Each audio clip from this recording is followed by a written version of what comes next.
This is the only country that you've never heard about. And this country, you cannot find it in the map. A tropical island paradise in the Gulf of Guinea, once the largest cacao producer in the world, and where colonial plantations shaped society. And where oil wealth might still shape everything. This is São Tomé and Príncipe. Did you know about this country? Let me tell you about the people of this country, because they are really rare. The people of São Tomé and Príncipe are the result of centuries of migration and survival.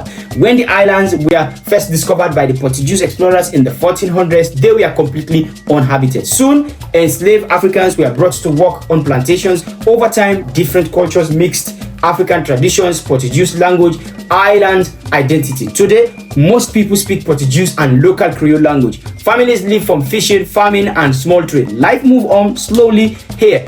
Children play in the streets. Neighbors know each other, but behind the calm beauty lies a long memory of plantation life and colonial rule. A history that shaped the island's social structure for generations. Let me tell you about the country itself.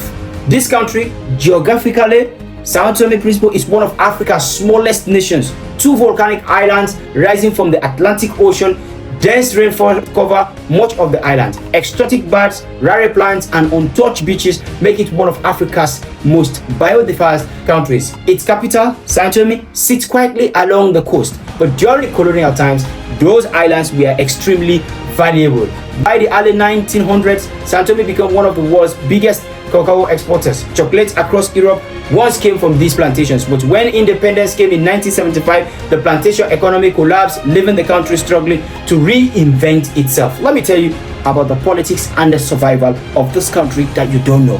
That is why I am MMJ World Story. I'm here to tell you untold stories about every country in the world, the people, and the politics. Let's go about the government or the politics of São Tomé. Unlike many countries in the region, São Tomé and Príncipe avoided major wars or long dictatorship. Instead, it developed one of the most peaceful political systems in the Central Africa. The country gained independence from Portugal in 1970. Since then, power has changed hands mostly through elections, but democracy doesn't solve everything. The economy remains fragile. The country depends heavily on foreign aid, fishing, and agriculture. And for years, leaders helped the offshore oil discoveries to would transform the nation, but the oil boom never fully arrived. So the country continues searching for new paths through tourism, conservation, and regional trade. Let me tell you about the paradox of this country. São Tomé and Príncipe feels like a hidden world, stunning natural beauty, quiet communities, and almost no global attention. It's one of Africa's most peaceful nations, yet also one of its least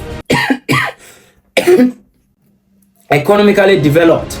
The island have everything. Tourism dreams are made of rainforests, beaches, wildlife, but development moves slowly, and isolation remains both a blessing and a challenge. This is the message São Tomé is sending to everybody. São Tomé and Príncipe is not a poor in beauty, it's a poor in attention. A small nation surrounded by a huge ocean waiting for the world to notice, and sometimes the quietest countries have the most powerful stories. This is MMJ World Story. Were you not in the story? That's why you have to like. That's why I deserve a comment, and that's why I deserve a subscribe. Like, subscribe, and share. Tell me which country would you like to talk about next.